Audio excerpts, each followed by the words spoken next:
नमस्कार, आप सभी का स्वागत डीडी न्यूज पर। आपके साथ मैं हूं मुकुल शर्मा। बताएंगे आपको खबरों में आज क्या रहेगा खास, लेकिन सबसे पहले नजर डालते हैं इस वक्त की हेडलाइंस पर। आगामी मानसून सत्र को सुचारू रूप से चलाने के लिए बैठकों का दौर। राजनाथ सिंह के निवास पर हुई बैठक में कई वरिष्ठ मंत्री हुए शामिल। विपक्ष आज करेगा मंथन। चुनाव आयोग ने बिहार में मतदाता सूची पुनरीक्षण के तहत 95% मतदाताओं को किया कवर। स्पेशल पुनरीक्षण कार्य में 6 दिन शेष। भारत ने यूरोपीय संघ के प्रतिबंधों को खारिज किया। विदेश मंत्रालय ने कहा, एक तरफा प्रतिबंध नहीं मानता भारत। ऊर्जा व्यापार में दोहरे मानदंड मंजूर नहीं।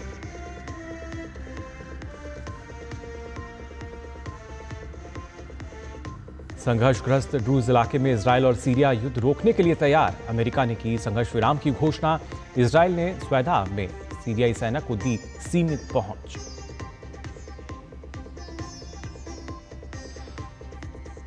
और महिला क्रिकेट में भारत और इंग्लैंड के बीच दूसरा एक दिवसीय मैच आज। 3 मैच की सीरीज में 2-0 की बढ़त लेने के इरादे से मैदान पर उतरेगी टीम इंडिया।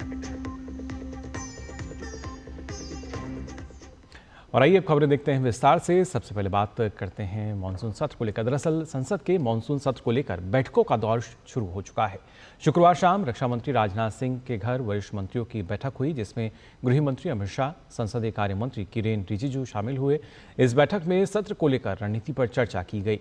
सरकार ने संसद सत्र से एक दिन पहले कल संसद भवन परिसर में सर्वदलीय बैठक बुलाई है, जिसमें सत्र को सुचारू रूप से चलाने पर चर्चा होगी। विपक्षी दलों से सहयोग की अपील की जाएगी। विपक्ष के नेताओं का भी बैठकों का दौर देखने को मिल रहा है। विपक्ष बिहार में वोटर पुनरीक्षण के मुद्दे सहित कई अन्य मुद्दों को सत्र के दौरान उठा सकता है। सरकार मानसून सत्र में अहम विधायी कामकाज का एजेंडा भी रखने वाली है, जिसमें सत्र के दौरान पेश किए जाने वाले नए विधेयक भी शामिल हैं। गौरतलब है कि संसद का मानसून सत्र 21 जुलाई से शुरू होगा और 21 अगस्त तक चलेगा।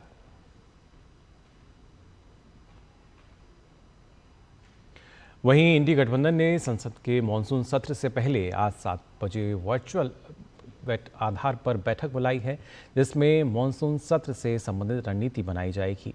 इस बैठक में तृणमूल कांग्रेस ने शामिल होने से पहले ही मना किया था, लेकिन अब उसकी स्थिति ढुलमुल बन गई है, जबकि आम आदमी पार्टी ने स्पष्ट कह दिया है कि वह गठबंधन का हिस्सा नहीं है।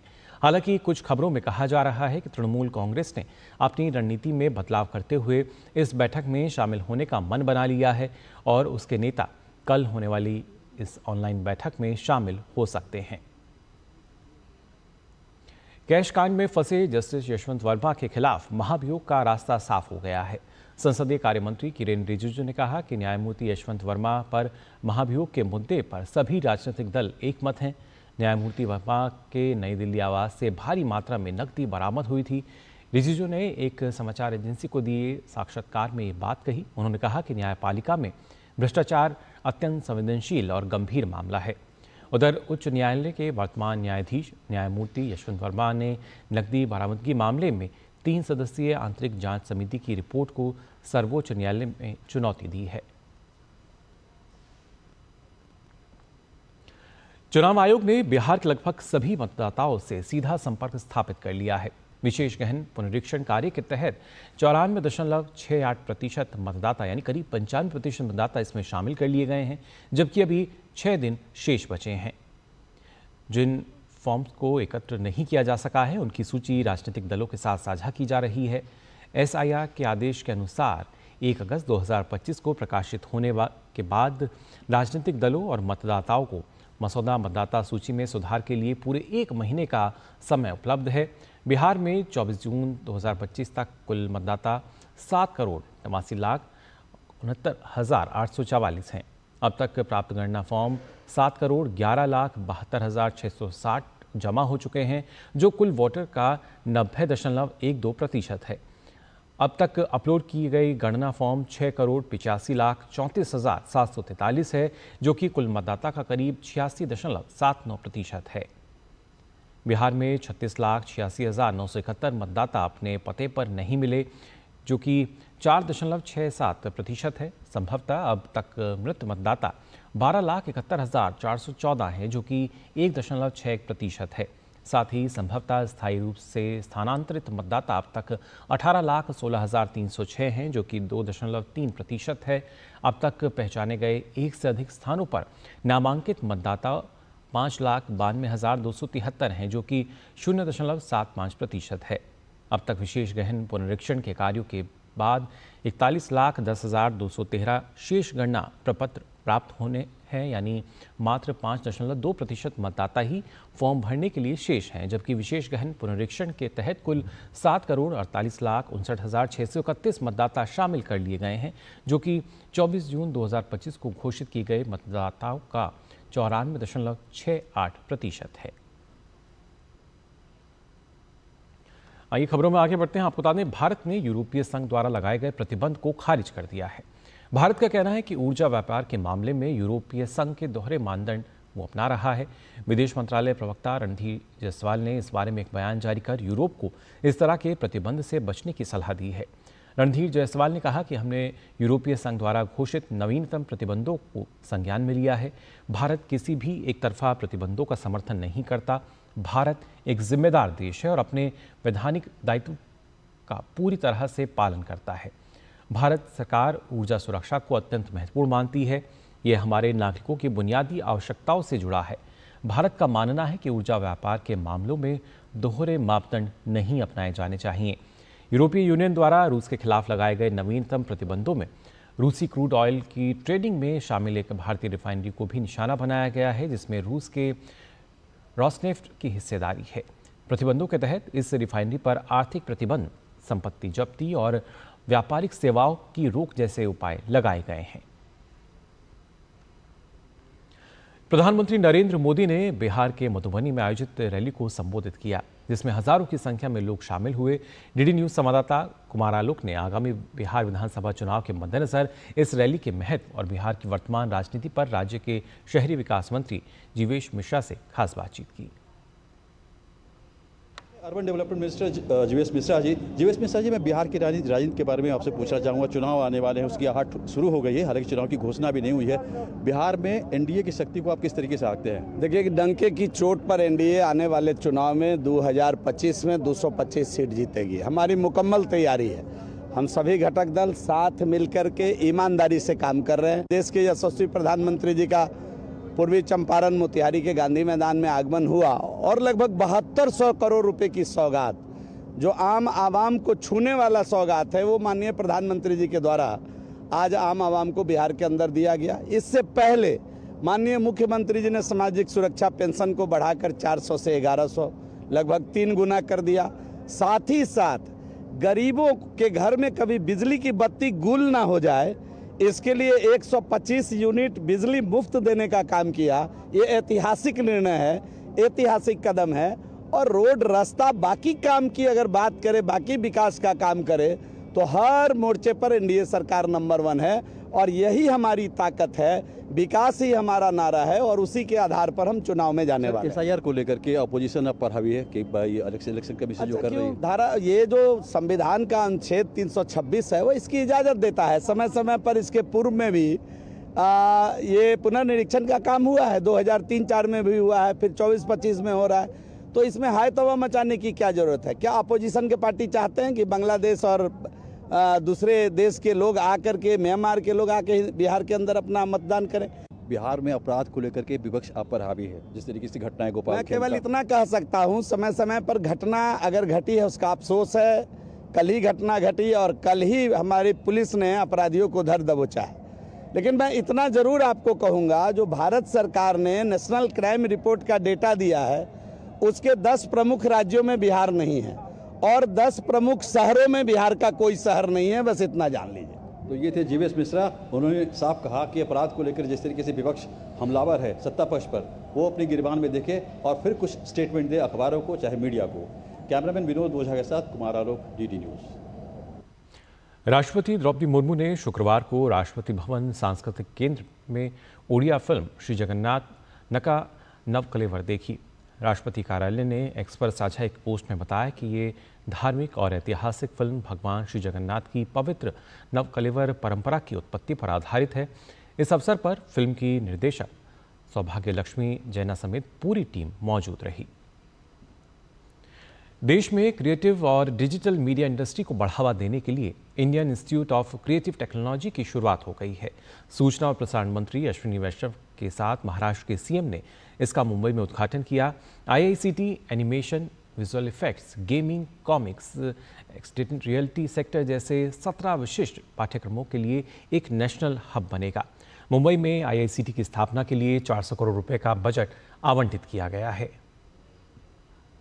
IICT कैंपस का उद्घाटन, क्रिएटिव और डिजिटल मीडिया इंडस्ट्री को मिलेगा बढ़ावा, भारत की रचनात्मक अर्थव्यवस्था को मिलेगा बढ़ावा, एनिमेशन, गेमिंग और डिजिटल आर्ट्स को बढ़ावा। देश में IIT और IIM की तर्ज पर IICT यानी Indian institute of creative technology भी होगा। मुंबई में केंद्रीय सूचना प्रसारण मंत्री अश्विनी वैष्णव और महाराष्ट्र के सीएम देवेंद्र फडणवीस ने IICT कैंपस का उद्घाटन किया। यह संस्थान देश में क्रिएटिव और डिजिटल मीडिया इंडस्ट्री को बढ़ावा देगा।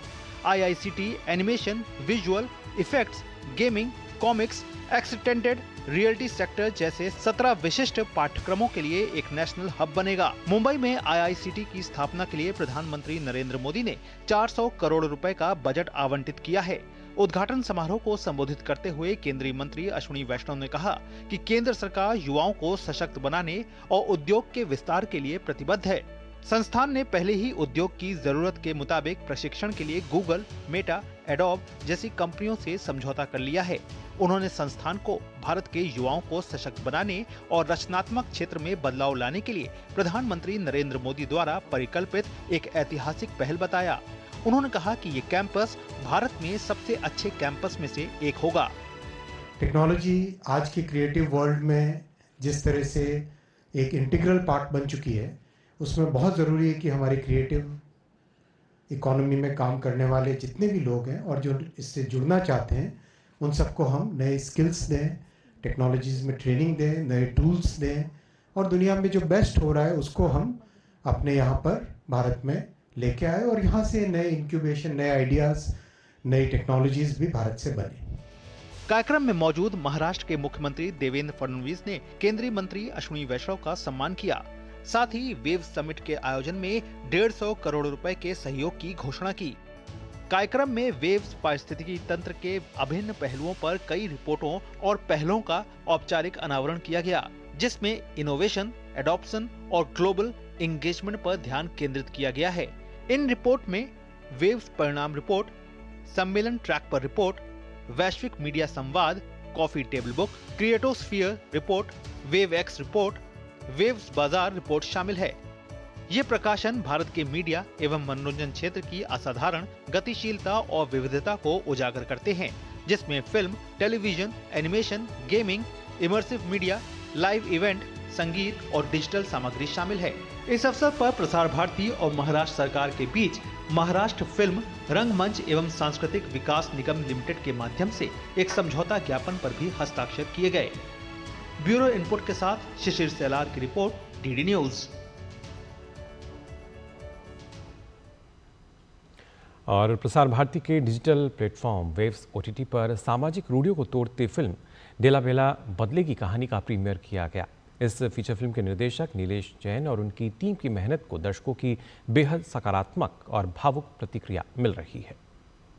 नई दिल्ली स्थित आकाशवाणी भवन में एक भव्य प्रीमियर के दौरान प्रसार भारती ने फीचर फिल्म डेला बेला बदलेगी कहानी को अपने digital streaming platform waves OTT पर लॉन्च किया।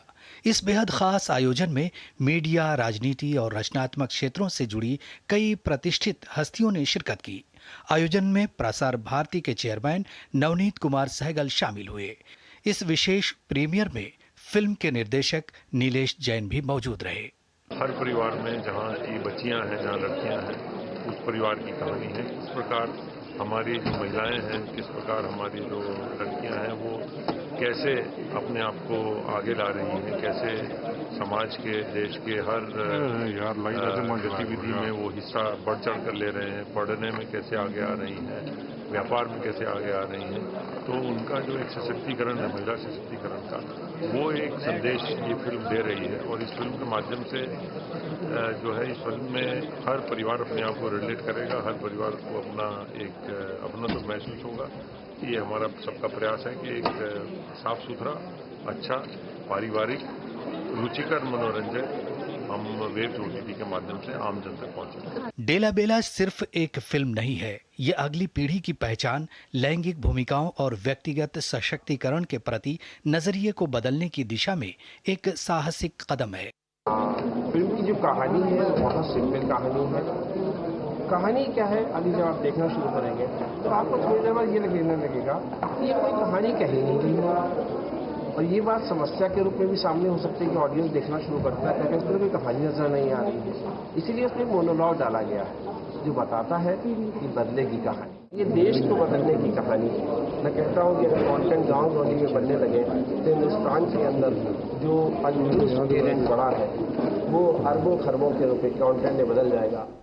डेला बेला बदलेगी कहानी का प्रसारण डीडी नेशनल पर भी किया जाएगा, जिससे ये फिल्म करोड़ों दर्शकों तक पहुंचेगी। दिल्ली से सुयश शर्मा के साथ ब्यूरो रिपोर्ट, डीडी न्यूज। और बात भारत के रक्षा क्षेत्र की। दरअसल रक्षा के क्षेत्र में भारत बहुत तेजी के साथ आत्मनिर्भरता हासिल कर रहा है। सेना के तीनों अंगों के लिए रक्षा साजो सामान के निर्माण मेक इन इंडिया पहल के तहत हो रही है। भारतीय हथियारों की गूंज आकाश से लेकर पृथ्वी तक सुनाई दे रही है, जिससे साफ जाहिर होता है कि रक्षा क्षेत्र में किस तरह भारत तेजी से अपनी मजबूत मौजूदगी प्रदर्शित कर रहा है। देश का रक्षा क्षेत्र लगातार मजबूत हो रहा है और वो भी आत्मनिर्भर तरीके से। देश की सुरक्षा में नई कड़ी जुड़ी है निस्तार के रूप में। रक्षा राज्य मंत्री और नौसेना प्रमुख की मौजूदगी में आईएनएस निस्तार विधिवत रूप से नौसेना में शामिल हो गया। स्वदेशी रूप से डिजाइन और निर्मित पहला डाइविंग सपोर्ट पोत आईएनएस निस्तार का विशाखापत्तनम में जलावतरण किया गया। ये पोत गहरे समुद्र में बचाव अभियान के लिए डिजाइन किया गया है। इसे हिंदुस्तान शिपयार्ड लिमिटेड ने डिजाइन और तैयार किया है। ये गहरे समुद्र में गोताखोरी और पनडुब्बी बचाव करने में सक्षम है। अब समुद्र की गहराइयों से निकलकर चलते हैं जमीन पर शेर से मिलने। शेर यानी साहस, शक्ति और गौरव का प्रतीक भारत में निर्मित AK-203 assault rifle. Make in India का नायाब नमूना इस राइफल का उत्पादन Indo Russian rifle private limited ने किया है। 2032 तक शेर सेना में तैनात 6 लाख से ज्यादा इंसॉस राइफल की जगह ले लेगा। अब जमीन से उड़कर चलते हैं आसमान में। गुरुवार को भारत ने अपनी सामरिक क्षमताओं को और अधिक मजबूत करते हुए पृथ्वी 2 और अग्नि 1 मिसाइल का सफल परीक्षण किया। दरअसल गुरुवार को ओडिशा के चांदीपुर स्थित एकीकृत परीक्षण रेंज से इन दोनों मिसाइलों का परीक्षण किया गया। शॉर्ट रेंज की ये दोनों मिसाइलें सभी परिचालन और तकनीकी मानकों पर खरी उतरती हैं। इतना ही नहीं, गुरुवार को भारत ने एक और महत्वपूर्ण सैन्य उपलब्धि हासिल की। भारतीय सेना ने लद्दाख सेक्टर में ऊंचाई पर स्थित 2 तेज गति वाले हवाई लक्ष्यों को सफलतापूर्वक नष्ट कर दिया। ये कार्रवाई आकाश प्राइम के जरिए की गई। इस सफलता को भारतीय वायु रक्षा क्षमताओं के क्षेत्र में एक बड़ा कदम माना जा रहा है। भारत की वायु रक्षा क्षमताओं, विशेष रूप से ऊंचाई पर स्थित परिचालन आवश्यकताओं को पूरा करने के लिए ये एक महत्वपूर्ण कदम माना जा रहा है। और अब बात स्वदेशी लड़ाकू विमान तेजस की। हिंदुस्तान एरोनॉटिक्स लिमिटेड यानी कि HAL को L&T से भारत में ही निर्मित हल्के लड़ाकू विमान तेजस MK-1A की असेंबली के लिए पहला सेट मिल गया है। ये भारत के स्वदेशी लड़ाकू विमान कार्यक्रम के लिए महत्वपूर्ण उपलब्धि है और रक्षा विनिर्माण में आत्मरक्षा की और मजबूत कदम है। डीडी न्यूज के लिए विशाल बैरिस्टो की रिपोर्ट। तो जाना आपने किस तरीके से लगातार रक्षा क्षेत्र जो है आत्मनिर्भर हो रहा है, सशक्त हो रहा है, पूरा विश्व आज इसको देख रहा है। फिलहाल बुलेटिन में हम यहाँ रुकने छोटे से ब्रेक के लिए जल्द लौटते हैं। LIC लाया है unit linked insurance plan index plus. जीवन बीमा पाइए और निफ्टी स्टॉक्स के साथ अपने मार्केट रिटर्न्स को तेजी से बढ़ाइए। इस अट्रैक्टिव कॉम्बिनेशन के साथ अपना कल सुरक्षित कीजिए। सिर्फ 2,500 रुपए मंथली प्रीमियम से शुरुआत कीजिए। आज ही LICindia.in पर जाएं। जो लक्ष्य चुना था समझ आने लगा है। GLA यूनिवर्सिटी, उच्च लक्ष्य की निश्चित प्राप्ति। ब्रेक के बाद आप सभी का एक बार फिर स्वागत। डीडी न्यूज़ पर आइए खबरों में आगे बढ़ते हैं। छत्तीसगढ़ के नारायणपुर जिले में सुरक्षा बलों ने माओवादियों के खिलाफ बड़ी सफलता हासिल की है। सुरक्षा बलों ने 6 नक्सलियों को मार गिराया है। पुलिस के अनुसार ये मुठभेड़ शुक्रवार दोपहर अबूझमाड़ क्षेत्र के जंगलों में हुई। इस दौरान घटनास्थल से 6 नक्सलियों के शव, AK-47 राइफल, SLR राइफल, कई अन्य हथियार, विस्फोटक सामग्री और दैनिक उपयोग की वस्तुएं बरामद की गई हैं। सुरक्षा बलों का सर्च अभियान अभी भी जारी है।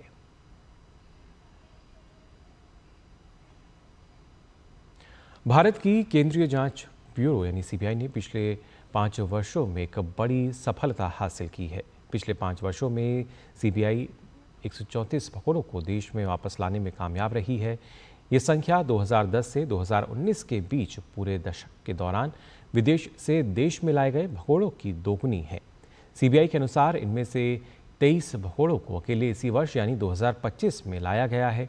इसके लिए CBI ने इंटरपोल के साथ साथ राज्य और केंद्रीय प्रवर्तन एजेंसियों के साथ समन्वय बनाया, जिसके परिणाम स्वरूप 2020 से इन 134 भगोड़ों का प्रत्यार्पण करने में सफलता मिली। 2010 से 2019 के बीच के दशक के दौरान ये संख्या केवल 74 थी। ये आंकड़ा भारत के प्रत्यार्पण प्रयासों में एक महत्वपूर्ण उछाल को दर्शाता है और अंतर्राष्ट्रीय सहयोग के माध्यम से न्याय सुनिश्चित करने के भारत की दृढ़ता को मजबूत करता है। ये उपलब्धि दर्शाती है कि भारत अब गंभीर अपराधियों को जो न्याय से बचने के लिए विदेशों में छिप जाते हैं, आसानी से छोड़ने वाला नहीं है। CBI ने विभिन्न देशों के साथ मिलकर काम किया, जिसमें जटिल कानूनी और कूटनीतिक प्रक्रियाओं का पालन करते हुए इन भगोड़ों को भारत वापस लाया गया। केंद्रीय औषधि मानक नियंत्रण संगठन CDSO ने नियमित नियामक निगरानी गतिविधि के तहत नकली दवाओं और मानक गुणवत्ता के अनुरूप न होने वाली दवाओं की सूची CDSCO पोर्टल पर प्रकाशित की। जून 2025 के लिए केंद्रीय औषधि परीक्षण प्रयोगशालाओं ने 55 दवाओं और राज्य औषधि परीक्षण प्रयोगशालाओं ने 130 दवाओं के नमूनों को मानक गुणवत्ता के अनुरूप नहीं पाया। इसके अलावा बिहार से 1, नई दिल्ली से 1 और तेलंगाना से 2 दवा के नमूने नकली पाए गए। नकली दवाओं को परखने की ये कार्रवाई नियमित आधार पर की जाती है ताकि नकली दवाओं को बाजार से हटाया जा सके। दिल्ली में सावन माह में कांवड़ यात्रा को लेकर खास तैयारियां की गई हैं। इस दौरान कांवड़ियों का स्वागत भी भव्य तरीके से किया जाएगा। पिछले साल दिल्ली में जहां 170 कांवड़ कैंप लगाए गए थे, वहीं इस बार कांवड़ कैंप की संख्या दोगुने से अधिक कर दी गई है। इस बार कुल 374 कांवड़ कैंप लगाए जा रहे हैं ताकि कांवड़ यात्रियों को हर जरूरी सुविधा दी जा सके। कांवड़ियों के दिल्ली में पहुंचने पर वहां किस तरह की सुविधा उपलब्ध कराई गई है, इसका जायजा लिया हमारे संवाददाता मुकेश शुक्ला ने।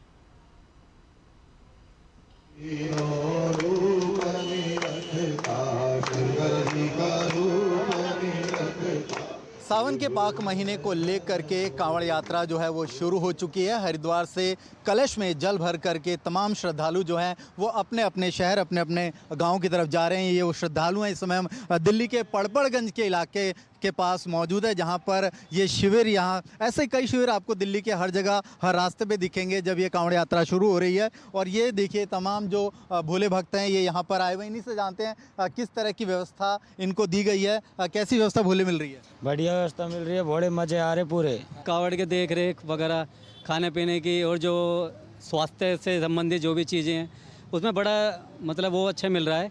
इस शिविर में रुकते हमें 27-28 साल हो गए हमें भी। मतलब यहाँ पे देख रेख अच्छी है, मेडिकल सुविधा भी है।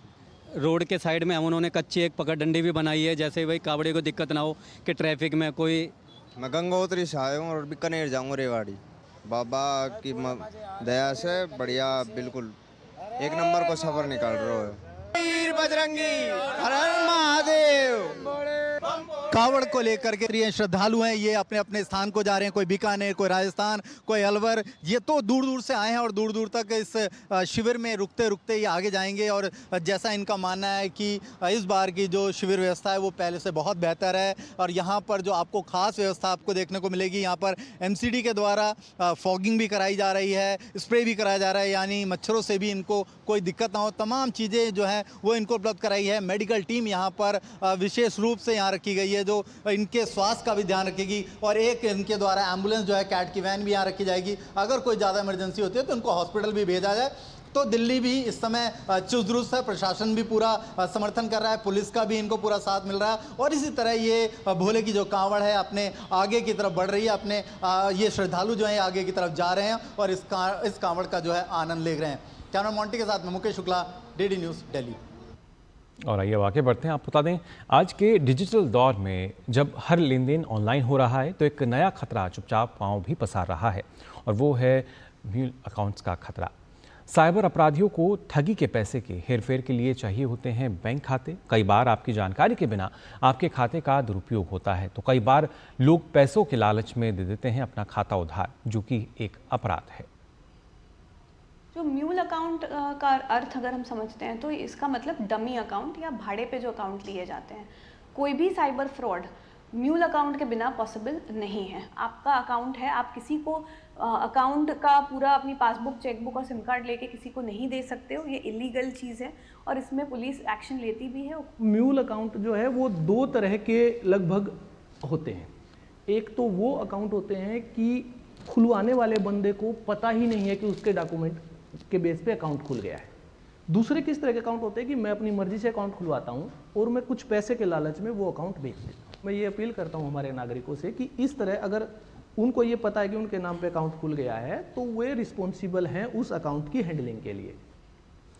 ऑनलाइन नौकरी का झांसा हो या इंस्टाग्राम पर पैसे कमाने की स्कीम हो या किसी अनजान नंबर से आया मैसेज, साइबर ठगों के निशाने पर हैं आप और आपकी जमा पूंजी। कई बार तो शिकार हो चुके लोग खुद नहीं जानते कि वे बन चुके हैं शिकार। एक मनी म्यूल, क्या है ये म्यूल अकाउंट, कैसे म्यूल अकाउंट के जाल में फंसाए जा रहे हैं आम लोग, कहीं आपका बैंक खाता म्यूल अकाउंट तो नहीं? जानने के लिए देखिए साइबर अलर्ट आज रात 10 बजे सिर्फ डीडी न्यूज़ पर। साइबर अलर्ट में इस बार होगी बात म्यूल अकाउंट। कहीं आपका खाता म्यूल अकाउंट तो नहीं? तो म्यूल अकाउंट का मतलब ये है कि अकाउंट किसी और का काम कोई और व्यक्ति ले रहा है और उसको पता भी नहीं होता। आपको अचानक एक मैसेज आता है कि पैसे कमाने, आपने कहा हाँ, तो बोले आप अपने अकाउंट को जीरो कर दो, पैसा मत रखो, उसका कंट्रोल मुझे दे दो। आपने 20,000 के लालच में उसको दे दिया। दूसरा कोई आपका अकाउंट ऑपरेट न करे उसकी तकेदारी रखते हैं। तो आज रात में देखना ना भूलें साइबर अलर्ट। फिलहाल के लिए इस बुलेटिन में बस इतना ही। दीजिए अनुमति। नमस्कार।